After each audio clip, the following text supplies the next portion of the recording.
पौराणिक कथा के अनुसार महर्षि वाल्मीकि का मूल नाम रत्नाकर था। उनके पिता ब्रह्मा जी के मानस पुत्र प्रचेता थे। बचपन में एक बिल्ली ने रत्नाकर का अपहरण कर लिया और इनका लालन पालन भील परिवार के साथ ही हुआ। भील अपनी गुजर बसर के लिए जंगल के रास्ते से गुजरने वाले लोगों को लूटा करते थे। रत्नाकर भी भील परिवार के साथ डकैती और लूटपाट का काम करने लगे थे। एक बार नारद मुनि जंगल से गुजर रहे थे, तभी डाकू रत्नाकर ने उन्हें लूटने का प्रयास किया और बंदी बना लिया। इस पर नारद जी ने उनसे पूछा कि तुम ये अपराध क्यों करते हो?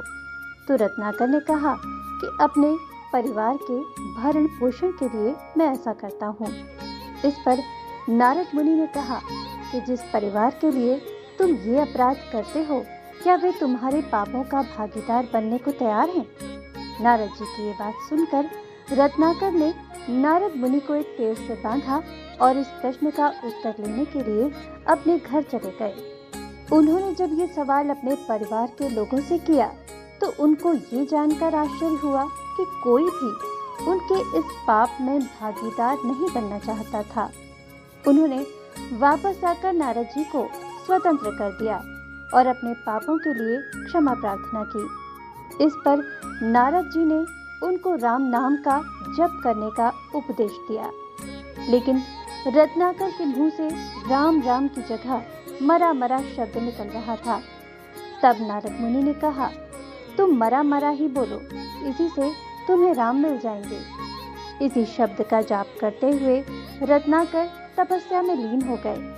तपस्या में लीन हुए रत्नाकर के शरीर पर कब दीमकों ने बांबी बना ली, इसका पता उन्हें नहीं चला।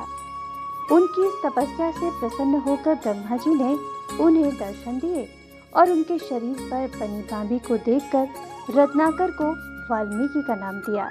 तब से उन्हें वाल्मीकि के नाम से जाना जाता है। साथ ही ब्रह्मा जी ने उनको रामायण की रचना करने की प्रेरणा भी दी। महर्षि वाल्मीकि एक बार एक क्रौंच पक्षी के जोड़े को निहार रहे थे। उन पक्षियों को देखकर महर्षि काफी प्रसन्न हो रहे थे और मन ही मन सृष्टि की इस अनुपम कृति की प्रशंसा भी कर रहे थे। लेकिन तभी एक शिकारी का तीर उस पक्षी जोड़े में से एक पक्षी को आ लगा, जिससे उसकी मौत हो गई। ये देखकर महर्षि को बहुत क्रोध आया। क्रोध में शिकारी के लिए इनके मुख से संस्कृत में श्लोक अनायास ही निकला। महर्षि वाल्मीकि द्वारा बोला गया ये श्लोक ही संस्कृत भाषा का पहला श्लोक माना जाता है, जिसका अर्थ था कि जिस दुष्ट शिकारी ने प्रेम में लिप्त पक्षी का वध किया है, उसे कभी चैन नहीं मिलेगा। लेकिन ये श्लोक बोलने के बाद वाल्मीकि सोचने लगे कि आखिर ये उनके मुख से कैसे और क्या निकल गया। उनको सोच में देखकर नारद मुनि उनके सामने प्रकट हुए और कहा कि यही आपका पहला संस्कृत श्लोक है। अब इसके बाद आप रामायण की रचना करेंगे। उस संस्कृत श्लोक के बाद महर्षि वाल्मीकि ने भी संस्कृत में रामायण की रचना की और उनके द्वारा रची गई रामायण वाल्मीकि रामायण के नाम से जानी जाती है। संस्कृत में रचित वाल्मीकि रामायण के रचयिता एवं आदि कवि के रूप में प्रसिद्ध महर्षि वाल्मीकि की पावन जयंती पर उन्हें शत शत नमन।